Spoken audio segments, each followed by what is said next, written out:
22 के चुनाव को लेकर एमआईएम की बहुत ज़्यादा तैयारियां हैं। मैं अपनी असमौली विधानसभा में लगातार काफ़ी टाइम से दौरे कर रहा हूं और हर गांव में जा कर एमआईएम और अपने राष्ट्रीय अध्यक्ष अपने कायद आली जनाब असदुद्दीन साहब के विचार और नियम और उनके द्वारा की गई कोशिशें, चाहे वो मुस्लिम समाज के लिए हों, चाहे वो एससी समाज के लिए हों, चाहे वो दबे और पिछड़ों के लिए हों, हम बता रहे हैं और जिससे लोग खुश होकर एमआईएम और ओवैसी साहब का दामन पकड़ रहे हैं। अच्छा, ये संभल ज़िला जो है समाजवादी पार्टी का गढ़ माना जाता है। यहाँ पर समाजवादी पार्टी हमेशा जीतती है और 2019 लोकसभा चुनाव में जहाँ हर जगह से कैंडिडेट हारे थे, तो इस जगह से जो है सपा का कैंडिडेट जीता था। उसके बीच में जो है एआईएमआईएम आम लोगों के बीच में कैसे जगह बना पा रही है? देखिए, ऐसा है, मुसलमान पिछड़े और एससी समाज के पास कोई विकल्प नहीं था। समाजवादी का गढ़ पहले था संभल, अब गढ़ नहीं है।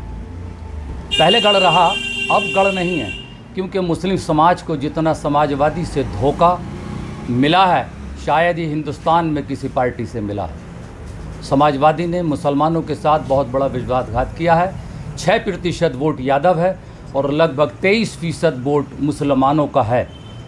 सरकार बनाता है मुसलमान और मज़े लेता है यादव समाज। तो इसलिए अब मुसलमान समझ गया है और मुसलमान के पास असदुद्दीन बैरिस्टर साहब का चेहरा आ गया है। तो अब उनकी गलतियों और उनकी मक्कारियों को समझते हुए अब जो मुस्लिम समाज है और पिछड़ा समाज है वो एमआईएम के साथ है। समाजवादी पार्टी तो कहते हैं हमने मुसलमानों के लिए बहुत काम किया है, उसके बावजूद आप कह रहे हैं कि उससे जो है मुसलमानों के लिए काम नहीं किया है। उन्होंने मुसलमानों के साथ कोई काम नहीं किया, बल्कि मुसलमानों को यूज़ किया है।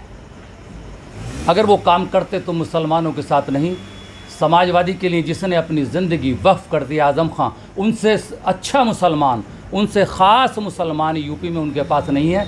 जब वो उनके साथ कुछ नहीं कर सके तो मुसलमानों के साथ क्या करें?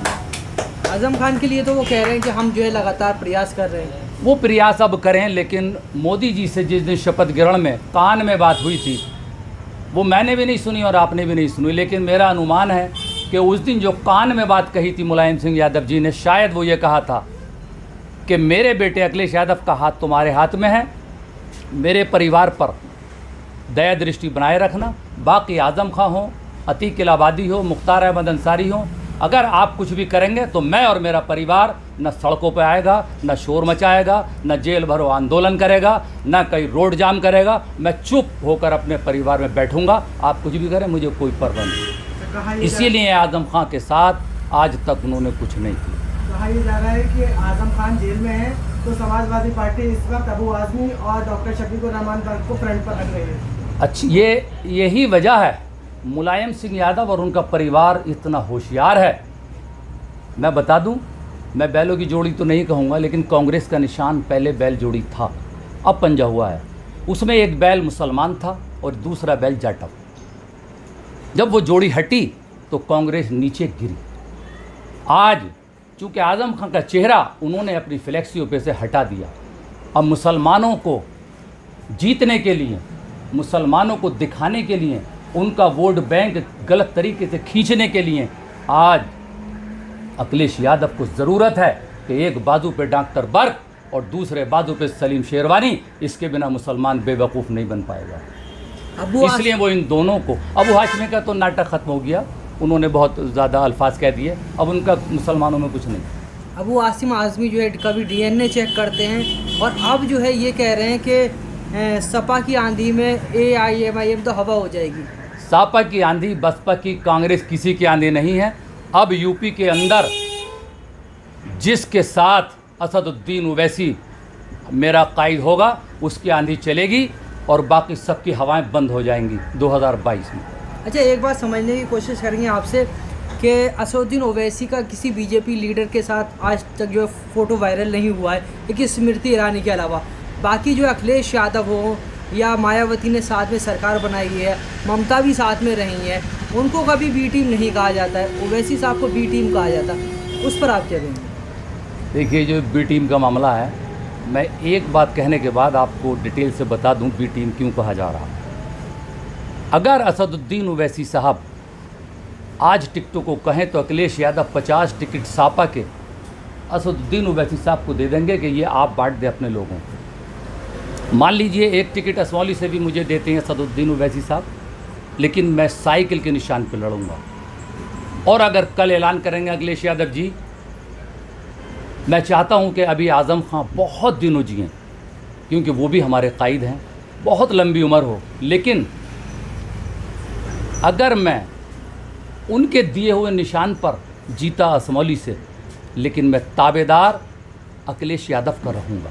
अगर अखिलेश यादव ये कहते हैं कि आज आज़म खां की तबीयत बहुत ख़राब है और उनकी जाकनी का आलम है, मेरा कोई विधायक रामपुर नहीं जाएगा, मैं नहीं जा पाऊँगा, क्योंकि मैं अखिलेश यादव का ताबेदार रहूँगा।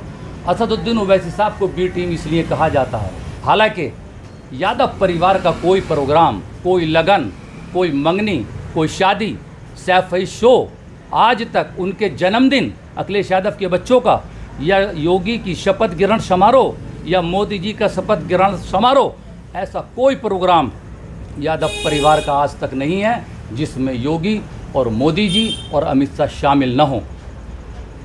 तो एजेंट तो ये हैं, बीजेपी की बी टीम तो ये हैं, मगर वजह क्या है? आज असदुद्दीन ओवैसी साहब, चूँकि उन्होंने भी यूपी से लड़ने का ऐलान किया है और समाजवादी को भरपूर ख़तरा है कि अगर ओवैसी साहब यूपी में लड़ेंगे तो मेरा जनाधार ज़बरदस्त तरीके से घटेगा, इसलिए वो मुसलमानों को बहकाने के लिए बी टीम कहते हैं। वजह क्या है बी टीम कहने की?